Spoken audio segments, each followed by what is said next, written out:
السلام علیکم ویورز، میرا نام عطاء الرحمن اور آپ دیکھ رہے ہیں عطاء بخاری یوٹیوب چینل۔ قرآن کریم کی مسلسل ایکسپوزیشن کے سلسلہ میں آج ہم سورہ الاعراف کی آیت نمبر 145 کی ایکسپوزیشن کریں گے۔ تو پہلے پچھلی آیت کا ایک ریکیپ۔ اللہ نے کہا، اے موسیٰ، میں نے تجھے اپنی رسالت اور ہم کلامی کے لیے تمام انسانوں پر منتخب کیا ہے، لہٰذا جو کتاب میں نے تجھے دی ہے اسے مضبوطی سے تھامے رکھ اور شکر گزاروں میں شامل ہو جا۔ یہ پچھلی آیت کے اندر بات ہوئی، یہ کوہ طور کے اوپر بات ہو رہی ہے۔ اس کے بعد آج کا یہ جو لیکچر ہے سورہ الاعراف آیت نمبر 145، الفاظ ہیں وَكَتَبْنَا لَهُ فِي الْأَلْوَاحِ مِنْ كُلِّ شَيْءٍ مَوْعِظَةً وَتَفْصِيلًا لِكُلِّ شَيْءٍ۔ ہم نے موسیٰ کو کتاب کی تختیوں پر ہر چیز کی نصیحت اور ہر چیز کی واضح تفصیل لکھ دی تھی۔ فَخُذْهَا بِقُوَّةٍ وَأْمُرْ قَوْمَكَ يَأْخُذُوا بِأَحْسَنِهَا۔ پھر حکم دیا کہ تو اسے مضبوطی سے تھام لے اور اپنی قوم کو بھی حکم دے کہ وہ اس کی بہترین باتوں کو اختیار کر لے۔ سَأُرِيكُمْ دَارَ الْفَاسِقِينَ، ان قریب میں تمہیں نافرمانوں کا ٹھکانہ دکھاؤں گا۔ یہ اس آیت کے اندر باتیں کی گئی ہیں۔ تو موسیٰ علیہ السلام کو اللہ نے تختیاں، یہ تختی ایسے کہہ لیں ٹیبلٹ، آج کل تو بچوں کو یہ ٹیبلٹ کا لفظ زیادہ سمجھ آئے گا، ان کے ہاتھوں میں وہ جو کمپیوٹر چھوٹا سا ہوتا ہے ٹیبلٹ ایسے ہتھیلی نما، وہ ان کے پاس ہوتا ہے، اس کو وہ ٹیبلٹ بولتے ہیں۔ ہمارے دور میں جب ہم بچے وہ تختیاں لکھتے تھے، وہ گاچی سی لگا کے نا اس کے اوپر لکھتے تھے، وہ بھی تختیاں ہی کہلاتی تھی۔ تو موسیٰ علیہ السلام کے دور میں اسی طرح وہ مٹی کی تختیاں بنتی تھی، اس کے اوپر لکھا جاتا تھا۔ تو یہ جو تختیاں تھیں کتابی شکل میں، وہ اس طرح بنتی ہوں گی اس دور کے مطابق، اس کی جو بھی صورت ہوگی۔ تو یہاں پر الواح کا لفظ آیا ہے، تو الواح جو ہوتا ہے وہ تختیوں کو بولتے ہیں۔ تو وہ جو کتاب تھی وہ تختیوں پر، اور اس میں کیا چیز تھی؟ ہر چیز کی نصیحت تھی۔ من کل شیء موعظۃ، ہر چیز کی نصیحت تھی۔ تو ظاہر ہے ہر چیز کی نصیحت سے مراد ہے ہر ضروری چیز کی جس کی انسانوں کو ضرورت تھی اس دور کے مطابق۔ اور اس میں پھر آگے چیز آ رہی ہے کہ اور ہر چیز کی واضح تفصیل لکھ دی تھی۔ اللہ تعالیٰ نے اس دور کے مطابق ہر چیز کی واضح تفصیل بھی لکھ دی تھی۔ ظاہر بہت پرانا دور تھا، سادہ دور تھا، تو ہزاروں سال پہلے کی بات ہو رہی ہے نا۔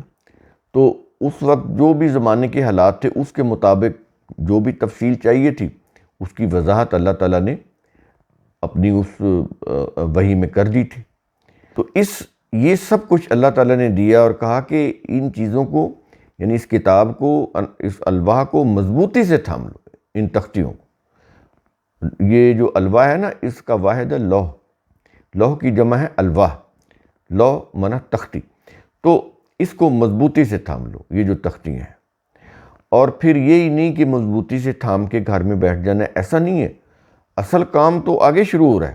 وہ کیا ہے کہ اپنی قوم کو بھی حکم دے کہ یہ جتنے بھی یہ جو الواح ہیں ہم نے تجھے دی ہیں، یہ تختیاں، ان کے اوپر واضح تفصیل لکھ دی ہے انسانی معاملات سے متعلق، اور ہر چیز کی نصیحت دے دی ہے، اس میں شامل ہے، ہر چیز کی نصیحت بھی لکھ دی ہے، ہر چیز کی تفصیل دے دی ہے۔ تو ان چیزوں کو لو اور لوگوں تک پہنچاؤ، اس کا حکم لوگوں کو دو، اس کے اندر جو بھی احکام ہیں لوگوں کو روشناس کراؤ ان احکام سے، تاکہ وہ لوگ بھی اللہ کے احکام کے اوپر عمل کر سکیں، ان تک وہ احکام پہنچیں۔ تو یہ اس لیے کہا گیا کہ اس کے اندر جو بہترین باتیں ہیں لوگ ان کو اختیار کر لیں۔ بِأَحْسَنِهَا، بہترین باتیں ہیں۔ اللہ کی وحی میں انسانیت ساز ضابطے ہوتے ہیں، ان کو انسانی عقل نہیں بنا سکتی، وہ ریڈی میڈ بنے ہوتے ہیں، اللہ نے بنے بنائے دیے ہوتے ہیں، کیونکہ انسان نہیں بنا سکتے۔ تو اس لیے کہا کہ یہ جو ضابطے ہم دے رہے ہیں، جو انسانیت ساز ہیں، ان کو وہ اختیار کریں تاکہ ان کی زندگی آسان ہو، وہ اس زندگی میں بھی کامیاب ہوں اور آخرت کی زندگی میں بھی کامیاب ہوں۔ اور جو لوگ ان سے منہ موڑیں گے وہ پھر فاسق کہلائیں گے۔ فسق جو ہوتا ہے نا، فسق ہوتا ہے کہ جو سیدھا راستے سے ہٹ جائے، جو اپنے پیٹرن سے نکل جائے۔ یہاں پر فاسقین کا لفظ ہے، فاسقین فسق کرنے والے، فاسق ایک آدمی، فاسقین زیادہ، فسق کرنے والا بندہ یا فسق کرنے والے لوگ۔ یہ فسق کیا ہوتا ہے؟ عرب میں کسی پھل کا گودا جب وہ شیل توڑ کے باہر نکل جاتا تھا تو وہ ظاہر ہے کہ موسمی اثرات کی شدت سے وہ گل سڑ جاتا تھا۔ تو یہاں سے یہ لفظ لیا قرآن نے، فسق کا یا فاسقین کا یا فاسق کا، کہ فاسقین وہ ہوتے ہیں جو اپنے پیٹرن سے باہر نکل جائے۔ پیٹرن کون سا؟ جو اللہ نے زندگی گزارنے کے لیے وحی کے اندر ضابطے دیے ہوتے ہیں، وہ انسانوں کے لیے پیٹرن ہوتے ہیں۔ اگر وہ ان ضابطوں کے اندر، ان لیمٹس کے اندر اپنے آپ کو رکھیں اور اس کے مطابق زندگی گزاریں تو وہ پھر صالح انسان ہوں گے۔